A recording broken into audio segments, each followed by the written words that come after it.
On Rare is a podcast developed by BridgeBio to educate ourselves and the public about living with a rare disease. Since our guests aren't scripted and are free to speak their minds, their views and opinions don't necessarily reflect the views and policy of BridgeBio Pharma. Now, we hope you enjoy the podcast.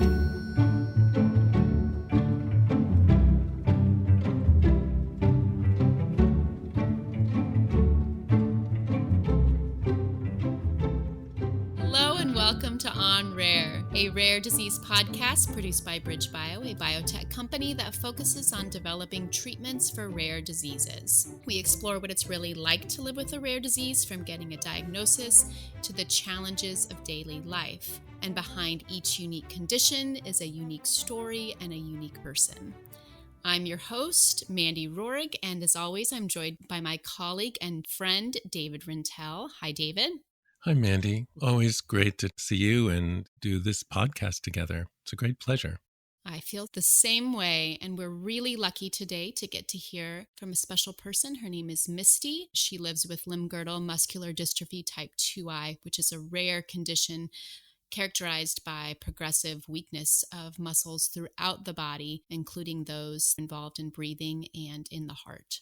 You know, Mandy, one thing to listen for when we speak to Misty is her path to diagnosis, since we've spoken to a number of people living with 2I, and in each case, it took a very long time to get a diagnosis, and they lived with, being slower, weaker, less athletic than their peers. And I'm interested in hearing Misty's experience. Me too. I'm curious to learn more. Before we speak to Misty, let's get some medical background on LGMD2I. And for that, we're going to turn to our colleague, Dr. Ada Lee. She says to just call her Ada, which we'll do. She's a medical director and works on the LGMD2I program at BridgeBio. Welcome, Ada.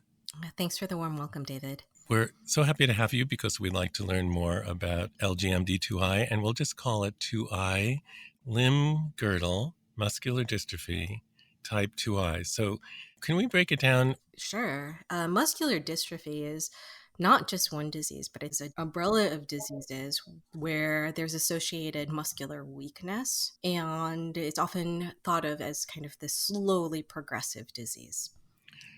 And we know what muscular means, but what does dystrophy mean? Trophic is just growth, right? And then dys is a misgrowth of something. Yeah. When I'm thinking about muscular dystrophy, I think there's a problem with the muscle. In particular, with limb-girdle muscular dystrophy, we're thinking about which muscles are affected. And so then one says, what in the world are limb-girdle muscles? Limb-girdle muscles are those muscles that kind of support your limbs. Those shoulder muscles, those pelvic, what you call girdle muscles, some of those central muscles that support your limbs.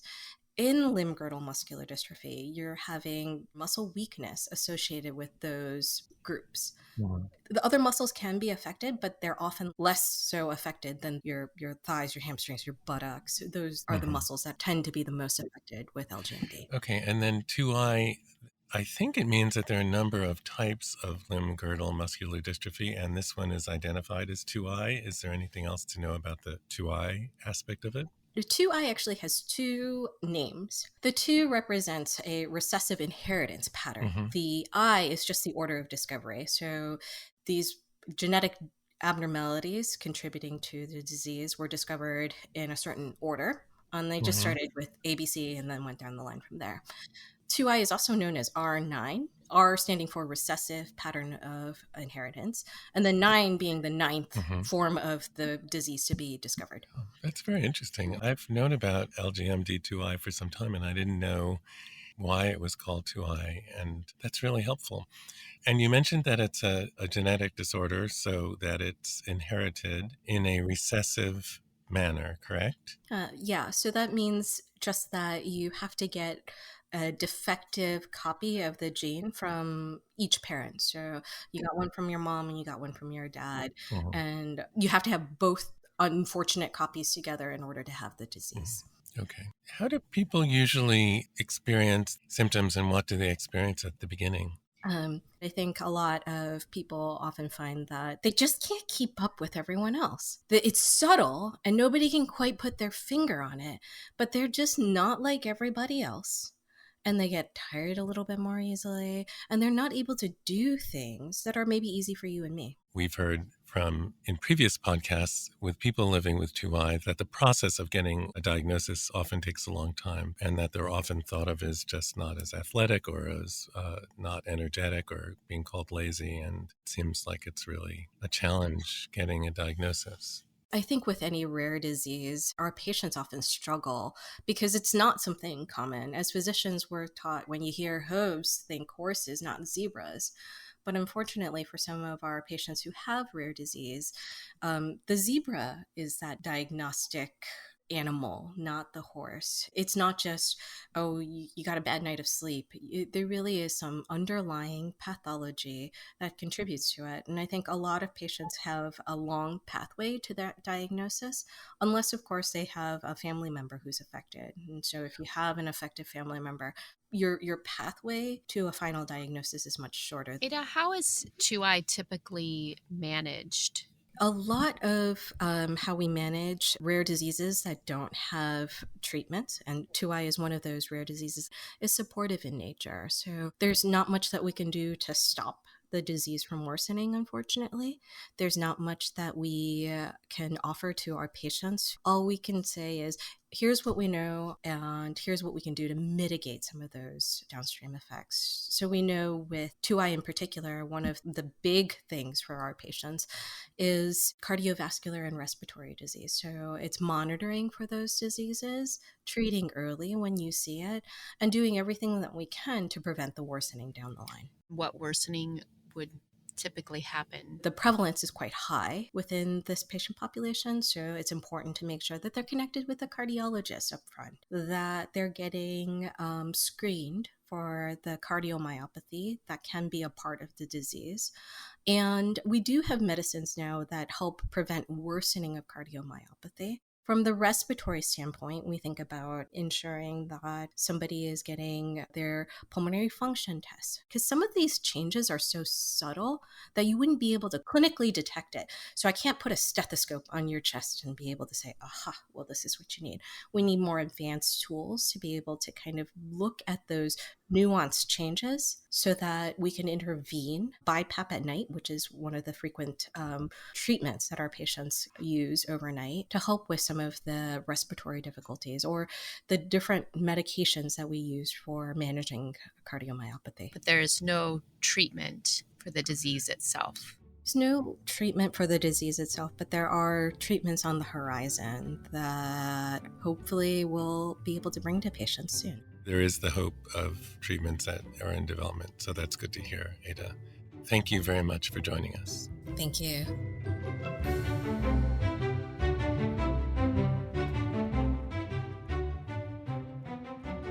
I'm so happy to welcome Misty to this episode of On Rare. Misty, thank you so much for being with us today. Thank you so much for having me. So we like to start at the beginning, and I wonder if you can recall the first time that either you experienced a symptom or something which you now connect with 2I. So I would say that the first time that I really noticed was in junior high PE. We had to do this one exercise where you lay flat on the ground and you raise your legs about 6 inches off the ground. Everybody else could do it, and I physically just could not do this. And so that's testing your abdominal strength as well as kind of your quads. And I couldn't do it for the life of me, but I didn't want to fail the class. So when I was younger, maybe elementary age, we found out that my knees hyperextend backwards. So what I would do was when I'm laying there flat, I would actually hyperextend my knees back to just raise my feet and ankles off of the ground. And it's actually the first time I realized when I went home and told my mom, like, I can't do this and I'm cheating my way through this class because I don't want to fail. That was the first time that there was really something big that set me apart from my peers. Yeah, so junior high school. And when you told your mom, did she recognize it or know anything about it, or what did she say? So with that, my mom always knew something was going on.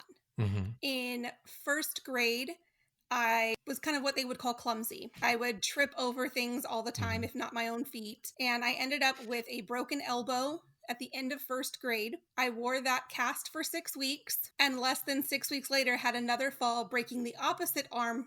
I broke my wrist. And so after 2 breaks in a row, my mom's like, hey, what's wrong with her? Why is she always falling? Why is she breaking bones? Does she have brittle bone syndrome? Gosh. There's something not right. So my mom definitely listened to me in junior high when I explained that there was something going on. Again, took me back to the doctors, and they would always just say, oh, well, you just got to work out and tighten up those muscles. You just got to strengthen your core a little bit. They never really did any type of testing or anything outside of the general physical. So that's definitely something that I noticed, and I would wish that the physicals were a little bit more in depth. And your mom advocated for you and tried to get the healthcare providers to look into it further, but it sounds like they just chalked it up to not any specific kind of problem. Absolutely. The exact phrase they told her was, she just falls wrong, which is technically falling right to break the bones. My mom was just like, that doesn't make sense to us. We had a very specific healthcare provider. I'm not going to name them, but we went with them for a long time, and a lot of things fell through the cracks.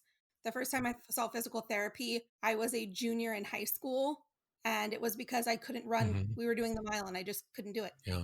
Misty, I wanted to ask you if you recall what you were thinking and feeling when you were having these falls and breaking bones and the doc wasn't helping at that point. A lot of frustration when you know something's wrong, but you don't know what it is. That's why we go to the doctor. We're coming to you to make your best educated, informed decision on what a healthcare plan should look like. So not getting that, there was a lot of frustration because there was a lot of teasing that went on in school. There was a lot of bullying that went on in school kind of surrounding that. The school tried to make it a positive. They gave me an award for the most broken bones out of all of the student body, kindergarten through 8th grade. You're being pulled up in front of the entire school and given this award for something that you're just mortified about. So it was really frustrating not having them listen and knowing that there was just something not right. Yeah, that is a dubious honor to have the most broken bones. And then exploiting it in a way. Absolutely. So, Misty, you mentioned your 2 sisters who also have 2I, and I would just like to hold that thought for a moment. What happened when you were in high school? So when I went to high school, my sophomore year, I had fundamentals of dance. And there were a lot of dances that required us to kind of squat to the ground and pop back up. And I started getting what I call, and my sisters call, T-Rex arms. Our biceps and our forearms fully contract, and it just kind of an excruciating burning pain in the bicep and in the forearm. And I was using, 3-pound weights, 5-pound weights while doing these aerobic exercises. Nothing that should have caused that much pain or cramping for a 15-year-old. And I kept it to myself. So because I noticed my peers weren't having those same symptoms, I just kept quiet. I never talked about it to anyone, not at home, not at school. I kind of felt like anytime that I would bring up an ailment or something that didn't feel right about my body, my mom would listen. She would take me to the doctor, but the doctors wouldn't listen. So I just started keeping quiet about the symptoms. So how did you get from being in high school where the doctors weren't listening and you just sort of kept quiet about what you were experiencing to getting a diagnosis? So there were quite a few years between the two. I didn't get diagnosed until about 5 years ago. So I was 32 years old. And the only reason I got my diagnosis was because my twin sisters, who are 7 years my junior, they both received their diagnosis on the same day within 1 hour of each other, which prompted us to be called to do a family appointment at UCLA. So my father, my mother, and myself traveled down to LA where my twin sisters were living, and they sent us over for the genetic testing. The physician asked me to take the palms of my hands and cross them and put them on my shoulders and try and stand up. And I physically could not do it. My mom was able to, my dad was able to, me and my sisters could not. The next thing he said was, go ahead and stand up out of that chair for me. And at that point, I was still pretty much ambulatory, definitely struggling, but I had to kind of put my hand in between my legs on the seat itself, put another hand up on the handle of the chair, and kind of hoist myself forward and then kind of swing around and stand up. And just from me doing that, he looked at me and said, I can tell you right now, without you getting the blood work, you have 2I. I guarantee your sisters do as well. And we were sent for testing 20 minutes later. Wow. And what brought your sisters in to see this doctor? Like, were they experiencing similar symptoms to you, or how did that come about? So with them, they were born as preemies. They were always smaller than everybody else. Mm-hmm. And my dad would always say, there's something going on there. There's just not something right. One of them tried to do track and, she's running her whole heart out and she's a mile behind everybody else, not able to make it there. So it wasn't until they were, let's see, if I was 32, they were about 25. One of them thought she was having kidney stones. So she had gone to the ER and they did a scan on her. The doctor walked in the room and he said, doesn't look like you're having stones or anything like that, no appendicitis, but how are you doing with your dystrophy? And, she's dumbfounded and looks at him and she's like, I don't have dystrophy. And he kind of pushed for her, like, I can see from your scan you have atrophy in your hips. You definitely have something going on there. So the twins got their results, like I said, on the same exact day within an hour of each other. You've got these two twins that are mirror image identical. What that means is one's right-handed, one's left-handed. One gets a right tooth, the other one gets the exact same, but on the left side. Now they get their diagnosis on the exact same day. They received their diagnosis in April of 2019. I went for my appointment on June 6th of 2019, and by the end of the month had my official diagnosis. That is a lot in your family to have three sisters with 2I. I guess one positive is that at least it resulted in you getting a diagnosis and knowing what had such a profound effect on your life for so many years. Absolutely. There was a lot of hard times, which anybody who has a rare disease or anyone who has even received a diagnosis as a young child, kids are mean. Kids can be very sweet. Kids have no filter. I've always walked with a waddling gait. I remember getting kind of picked on and made fun of for walking like a duck, having older siblings and cousins who hang out and, hey, let's move a piece of furniture. Mm. And when you can't keep up with them and it's like, hey, weakling, come on, pick it up. Don't be so weak. Just work out some more. There's a lot of that we experience. That's probably the hardest thing, I would say. Yeah, you mentioned bullying before, and did it change over time from junior high school as you got older? So that led to a lot of childhood anxiety and just not wanting to be around my peers, not wanting to be in school. It's, oh, you're so lazy. Oh, why do you walk like that? In high school, you're already at this tender mindset, right? You're going through a lot of body changes. Now here I am thinking I'm just like everyone else. I always felt something was wrong, but for the most part, we thought I was like everyone else. All the girls would wear a jean skirt, and a cute little jacket. I remember specifically one time wearing a jean skirt to school with a pair of flip-flops. And I've always had large calves since I was younger, always complained about them. And my mom kind of, oh, don't worry about it. I showed up to school and they were comparing my legs to the gentleman in Rocky 3. He was the big Russian man and he's very bulky and he's got these big, huge muscles. They started saying that, oh, you look like a man in drag. Oh, you're not really a woman. And that definitely ate at me very significantly. So at that point, I stopped wearing skirts. I only wore pants. It would be 105 out. I was wearing pants. And my arms weren't toned like everyone else's. They were kind of flabby. I could never really build up any muscle in those arms. I was wearing sweatshirts and long pants in 105-degree weather because I didn't want my body under the scrutiny of everyone else. I'm so sorry to hear that. And as you point out, kids could just be incredibly cruel and threatened by differences and just no excuse for it. Must have been just awful to live through. It was. I completed my sophomore year. I begged and pleaded with my parents to pull me out and put me on independent study because of my social anxiety and how bad it had gotten. So I did. I spent my junior year and all of my senior year on independent study. Mm-hmm. And again, kids are cruel. So I still had my friends that were going to high school, still talking to me. We're still seeing each other Mm-hmm. at the local movie theater. But the rumor mill starts on why I'm not at school anymore. And it was never a concern of my mental health or of my physical health. It was always, oh, she must have been pregnant, so she left school. Oh, boy. It's hard to hear. It must have been all the worst to experience, Misty. It was. I will definitely say, when you reflect back on it, there's a lot of sadness, right? But I never want that sadness to outshine all of the amazing memories I have as a child.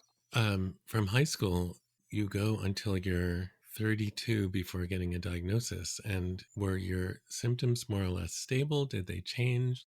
From about 16 to 24, I want to say I kind of plateaued. I attempted to do junior college here locally.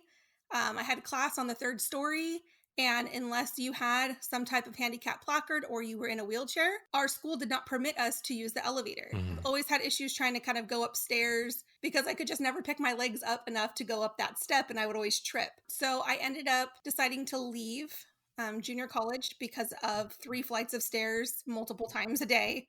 From there, I went on and just went out into the working field.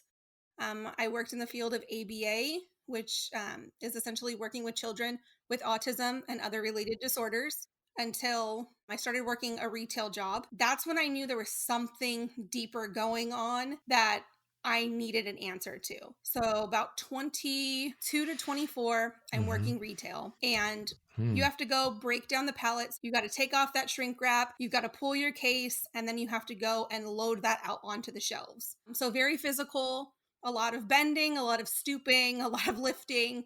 And I was just really struggling. Then I felt like, oh, maybe all those, comments of being lazy and not being in shape, it really started to kind of weigh on what I thought about myself. Yeah. So then I threw myself into the gym. You're going to go to the gym. You're going to get stronger. You're going to do this. So now I'm moving these pallets at work. I'm going to the gym. And, I'm looking at the other people in the gym who are just doing things with such ease, and I'm struggling.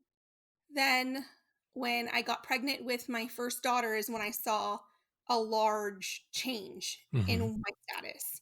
So when I was pregnant with her, I had a lot of complications. Then after having a threatened miscarriage at 9 weeks, I went on to start having a lot of issues with hip pain, knee pain, and I was only about 20 weeks, so about halfway through my pregnancy. At about 26 weeks, I ended up hospitalized. My kidneys did not like any of what was going on.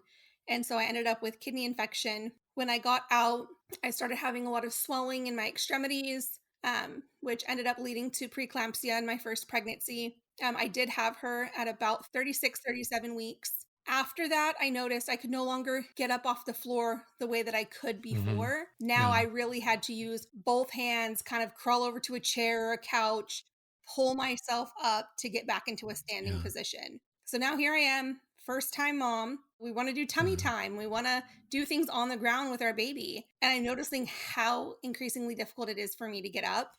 Now I have to bend down and pick up my baby and stand back up. And I start getting this really bad lower back pain. So then I start going to the doctor for lower back pain, asking them, hey, what's going on here? And they could never figure it out. It was like, oh, maybe it's a lumbar sprain.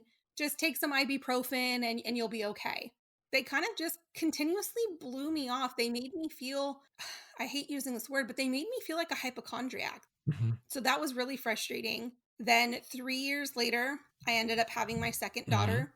In between the two of them, I did have another miscarriage. Sorry. And the reason that I bring that up, what I have found through my own research, that 2I can make you more susceptible to having miscarriages. Oh, really? And I personally have experienced 2. Yeah. I'm so sorry to hear about your loss of those pregnancies, Misty. That is a very significant loss. Thank you. I appreciate that. Also, just if I could comment, just struggling to be able to pick up your daughter and also stand up. And, it's something that most people don't think twice about. And you realized you're having difficulties. And once again, the healthcare providers are just not taking your problem seriously. Absolutely. My husband had 2 kids from previous relationships.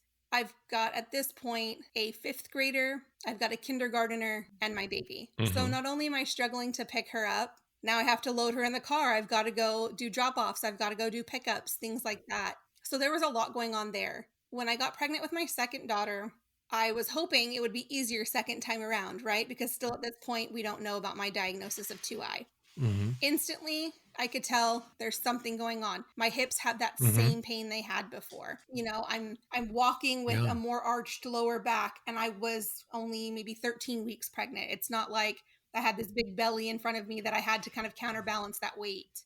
I believe it's called lordosis, and that is what they have diagnosed me with, which is common in 2I.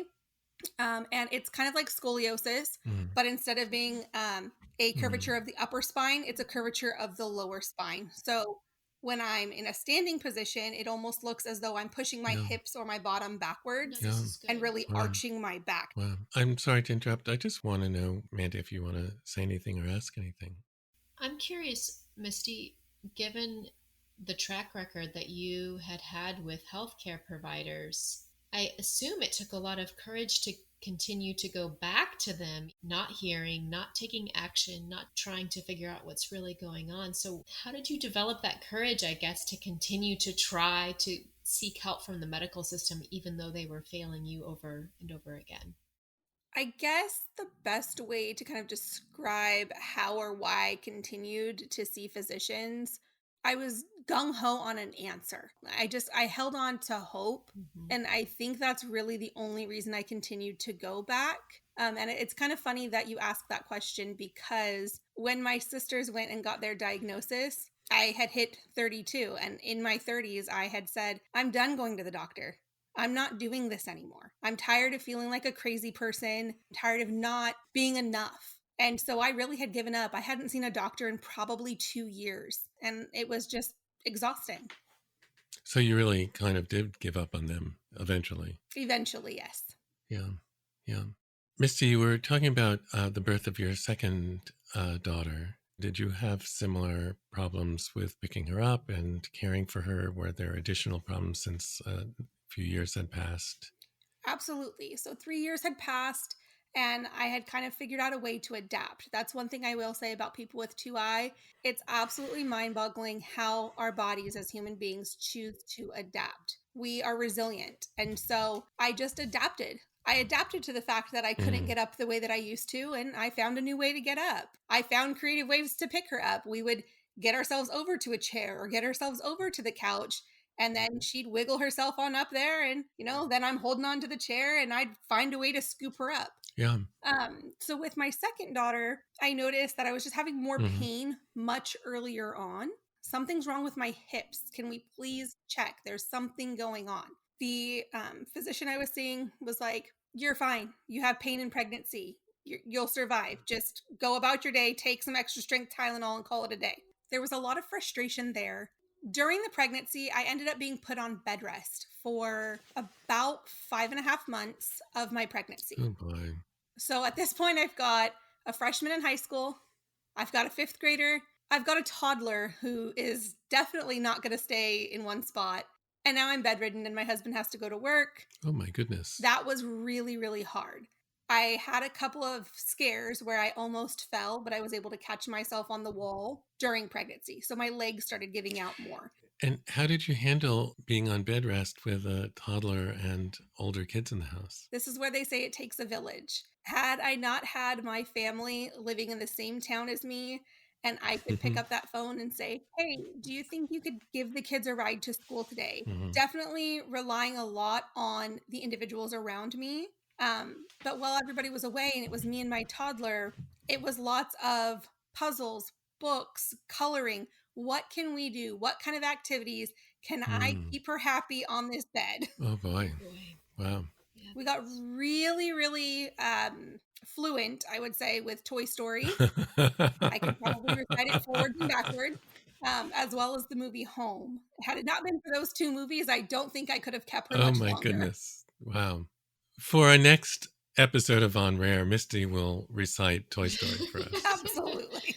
You're 32 now, and your sisters have just gotten a diagnosis of 2I, the problem that has really plagued you since junior high school. What was it like to finally be told what was causing all of these difficulties? When they received their diagnosis, we started researching it. I knew a lot about it prior to my own diagnosis because obviously I wanted to be there for my baby sisters. How can I help you? It was a lot. We started researching it and I started noticing, hey, I have this. I have that. And that's when my sisters actually opened up about their symptoms. Because they were twins and they shared a room, they always talked to each other about their symptoms. But again, I held everything in and didn't talk to anybody about my symptoms. and they had a support person from day one. So I found out they have T-Rex arms and they have had them since early childhood. And Oh boy. all of these different signs and symptoms that they had, I had. So we kind of made the determination at home. We're like, oh, there's no way I don't have it. I mean, if I don't, then someone please figure out this unicorn disease, right? Because something's wrong. So then the day that we go down and we have the testing and that doctor looked at me and undoubtedly tells me factually, you have this, without even getting that blood work back. I had a 2.5, almost 3-year-old at home. I had a 6-year-old. I had, a child going into junior high, and I had one who was graduating high school. And it was just like, wait, what? It's almost like I knew I had it. I knew going down there they were going to tell me I had it. But hearing it was just like getting picked up in a tornado and just thrown. And the mom guilt that came with that, because my first thing wasn't heartbreak about getting a diagnosis. If anything, there was relief. We finally know what's going on with me. It was the overwhelming fear of, did I pass this on to my children? That was probably the scariest part about my diagnosis. Did I pass this on to my children? What were you told about the patterns of inheritance? You knew that your two sisters had it. So what did they tell you on diagnosis or afterwards about the likelihood of your children also having 2I? It wasn't in-depth talked about. I kind of asked, like, how likely is this that I've given it to my children? And the doctor asked, well, what is your heritage? Where do you come from?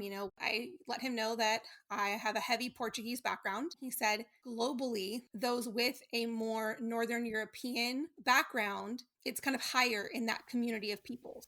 Yeah.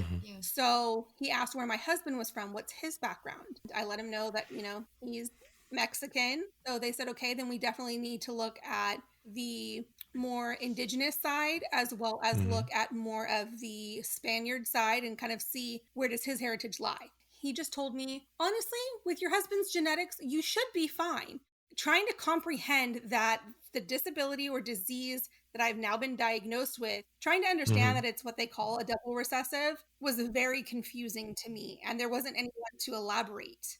So has anyone kind of advised you with regards to your children? I mean, I know this doctor thought that since your husband is of Mexican origin, that he's less likely to be a carrier, but was that sufficiently reassuring? Is that something that you're still thinking about or worried about, or where are you at with it? So with that, it wasn't a good enough answer for me. I like to follow the data. I like to see what's going on. I need to know. Yeah. And so I immediately requested, how can I do genetic testing with them? How can we get them tested to ensure that they don't have this? UCLA ordered it. I was sent a kit, 2 tubes sent to me, 1 for each daughter, collect their saliva, and I sent it off. I received the results back, and I was very relieved to find they were both carriers. So neither of them have been affected.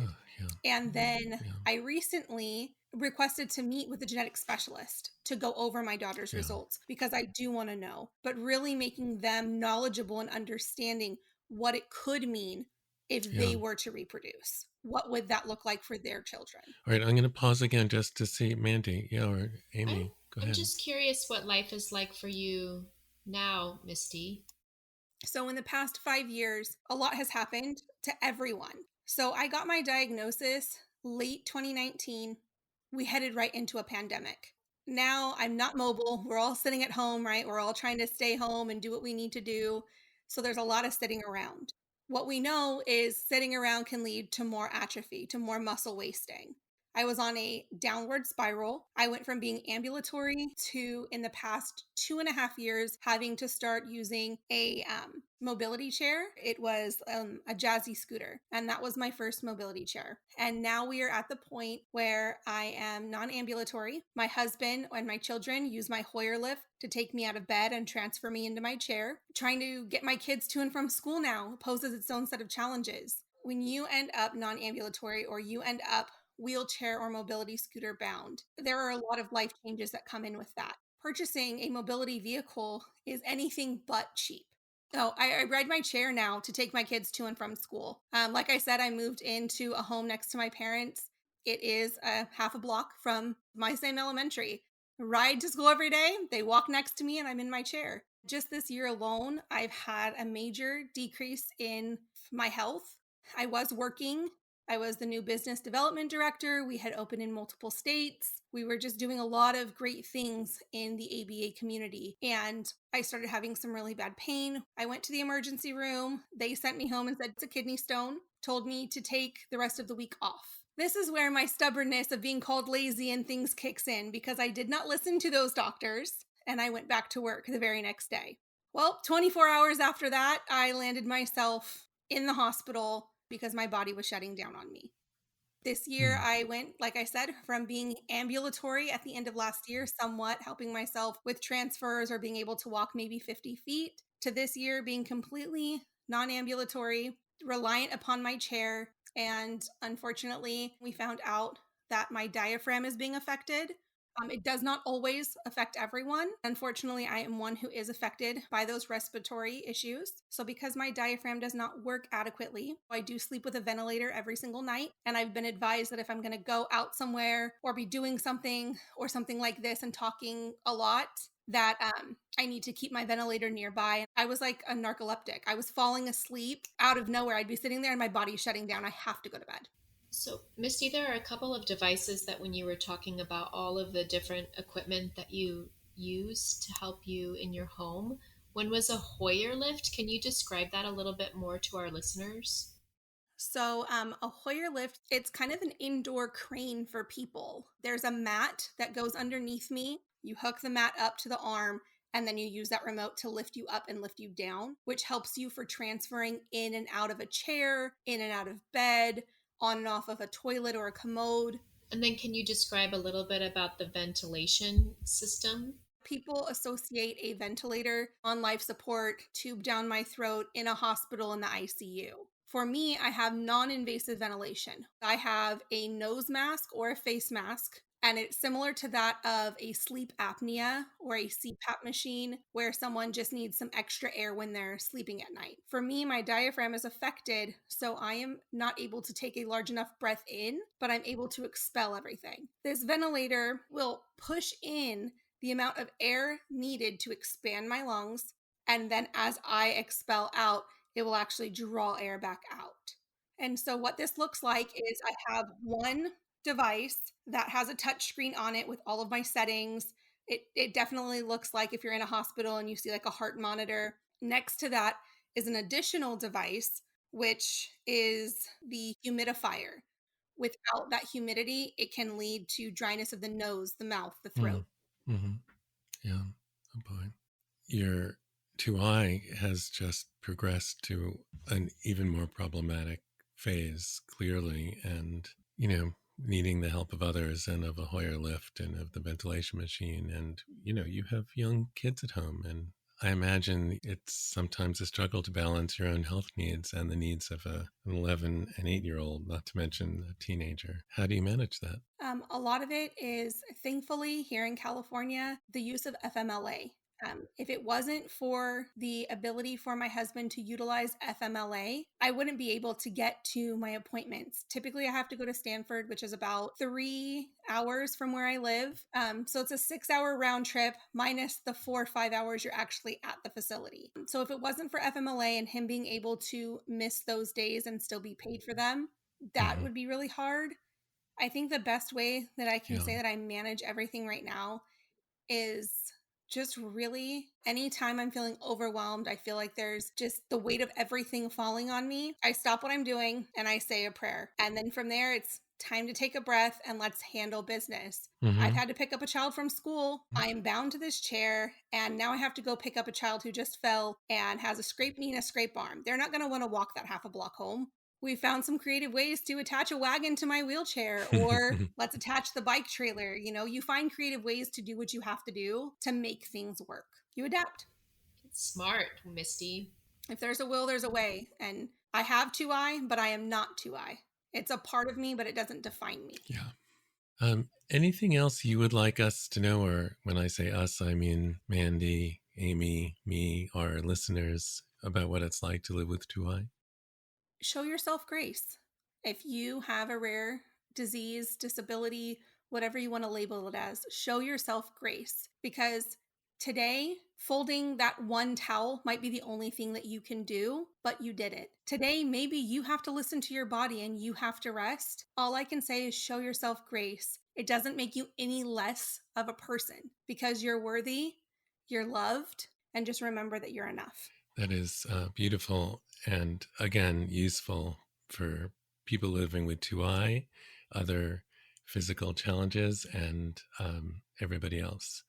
And I want to quote a philosopher that we heard about previously, a little girl named Claire, who says that your physical challenges do not interfere with your ability to love.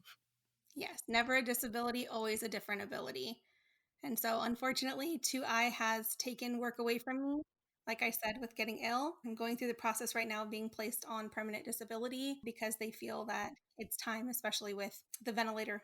But I can still be here and advocate for others as best as I can. Misty, you're amazing. You're amazing. Well, I just appreciate all of you, being here, bringing awareness, and being open to hearing everyone's struggles and strengths. That's why we're doing it. You guys are probably familiar. Kelly Brazo, amazing woman. Sammy's amazing. Marina, they had reached out to me and said, hey, are you interested in this? And I went and spent that entire afternoon listening to every single one of the podcasts relating to 2I. And I'm trying not to get emotional. I have never cried so much in my life being able to finally relate to others who are not just my sisters, to know that the three of us are not alone. There's a whole community that are facing the same struggles. Yeah. My sisters have chosen to not become mothers. So that is something that I bear by myself because they're struggles that my sisters do not understand at this time. So your podcast definitely reaches people. It speaks to their hearts and it makes them feel connected. And to quote another one of our podcasts, Effie Parks, who said, you have to find your people. So if these podcasts help others find their people, and someone with 2I is going to find you and be inspired by you. You are a very bright light, Misty. That's all I want. I want to be the light for one other person. I told myself I wasn't going to cry today.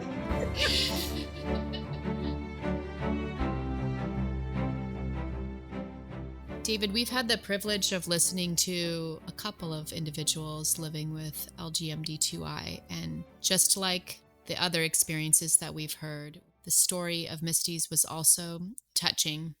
Mandy, I was reflecting back on our conversation with Lacey, and there are some commonalities. Lacey really had her goal is to have children.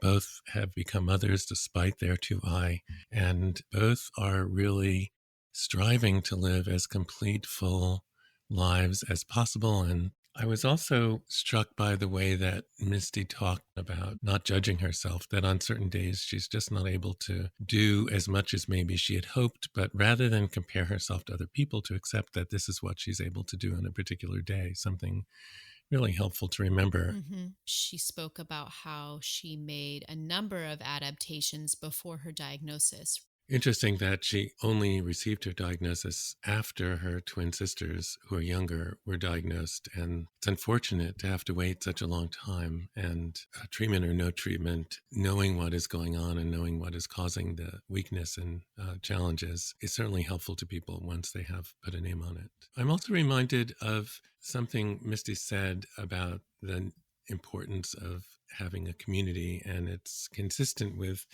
our conversation with Effie Parks from the Once Upon a Gene podcast. She says, you have to find your people. And I end up repeating that so often in a number of conversations, you have to find your people. These rare diseases are not something to face by yourself. And you're not going to know someone in your neighborhood or perhaps even your town or anywhere who's living with 2I, and connecting with other people just seems such a path to wellness, to health, to some comfort that there are people who understand what you're experiencing. Mm-hmm. And I'm also reminded of Misty's quote that they don't live with disabilities, they live with different abilities. So not only finding your people, but looking at your circumstances and still continuing to make the most of it is pretty inspirational. I found the conversation with Misty just so valuable and helpful, just as a story about having to live with challenges and how to live despite them and to overcome them when you can. Very grateful to her for sharing her story with us. Thank you, David. Very special thanks to Dr. Ada Lee, and thanks to our producer, Amy Brooks. Here are some of the advocacy organizations where you can learn more about LGMD2I. The LGMD Awareness Foundation, the Speak Foundation, and the Cure LGMD2I Foundation. For any questions or comments, write onrare@bridgebio.com. And if you like this podcast, please subscribe. Thank you for being with us today, and I hope you join us for our next conversation on Rare.